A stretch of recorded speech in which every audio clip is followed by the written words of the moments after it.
मैंने केवल अपनी जिंदगी में ईमानदारी कमाई है और आज ये साबित हो गया, कोर्ट ने कहा है कि केजरीवाल कट्टर ईमानदार है।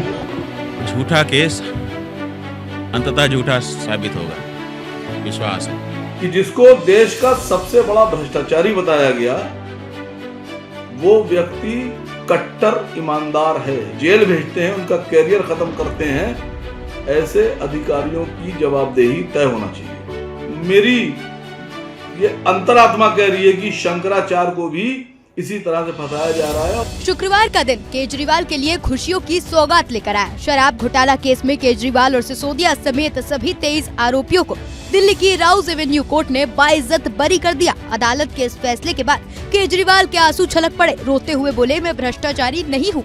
इस पर अदालत ने भी मुहर लगा दी।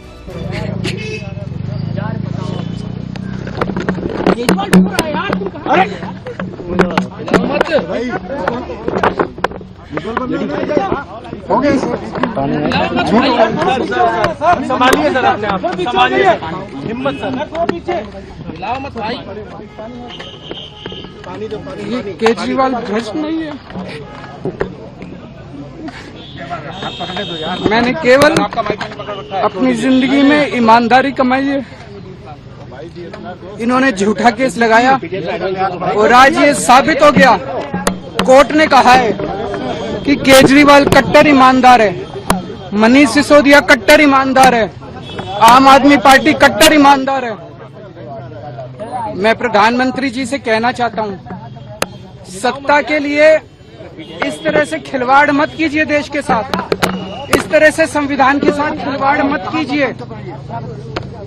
आपको सत्ता चाहिए, अच्छे काम कीजिए।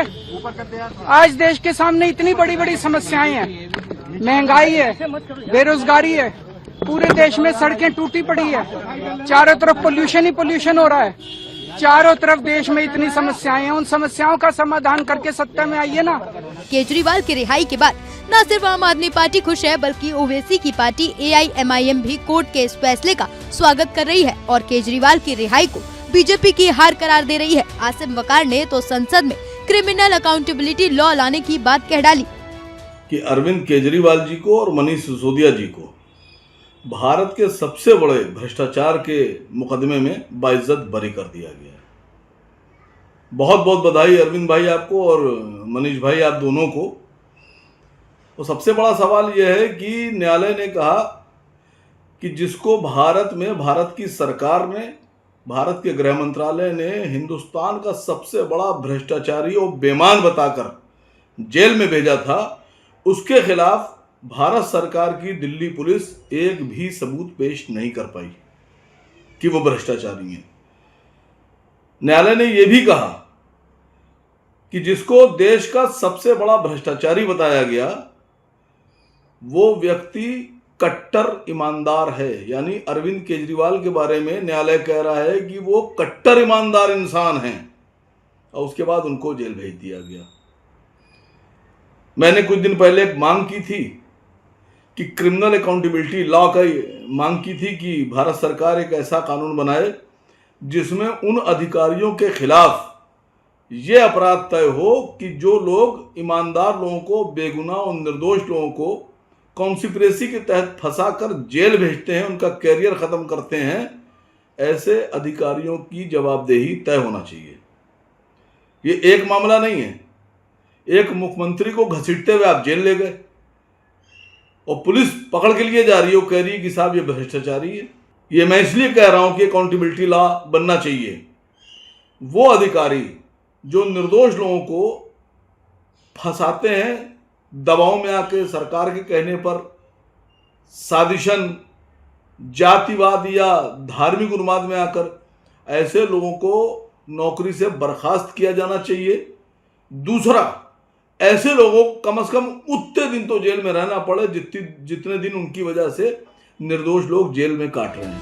केजरीवाल केस में फैसला आने के बाद आसिम वकार ने ऐलान कर दिया है कि अगर मैं संसद में पहुंच गया तो मेरी पहली मांग क्रिमिनल अकाउंटेबिलिटी लॉ लाने की होगी। 24 साल आपने पूरा कैरियर खत्म कर दिया। जो आदमी जवान था वो बुढ़ा हो गया, उसका परिवार नष्ट कर दिया आपने, और उसके बाद में आप सीना चौड़ा करके मूछ पे ताव देके घूम रहे हैं। जिस दिन मैं संसद में पहुंचा, मैं वादा कर रहा हूं देश के लोगों से,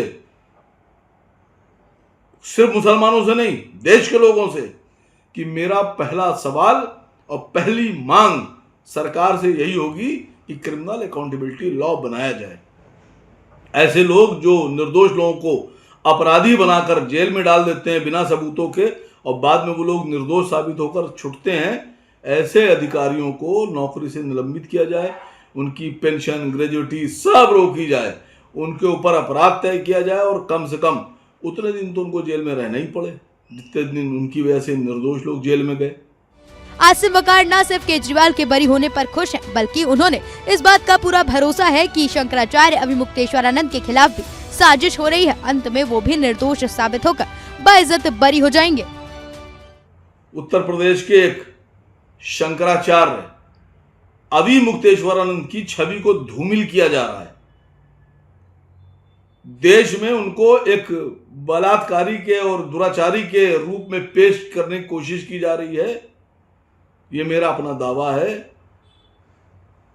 जैसे बाकी 3 मुकदमे साबित हुए हैं, बेगुनाह लोगों को, निर्दोष लोगों को फंसाया गया, वैसे ही मेरी ये अंतरात्मा कह रही है कि शंकराचार्य को भी इसी तरह से फंसाया जा रहा है और आगे चलकर वो भी निर्दोष ही साबित होंगे।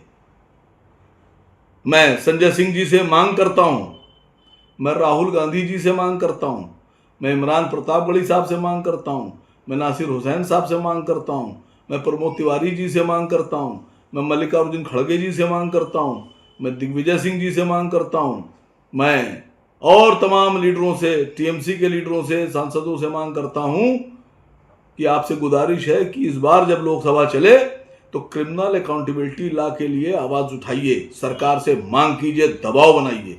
किसी भी तरह से ये कानून बहुत जरूरी है। आप लोग उठाएंगे तो बहुत अच्छी बात है, देश आपके साथ खड़ा होगा, और अगर आप लोग नहीं उठाएंगे तो मैं उठाऊंगा इस मांग को।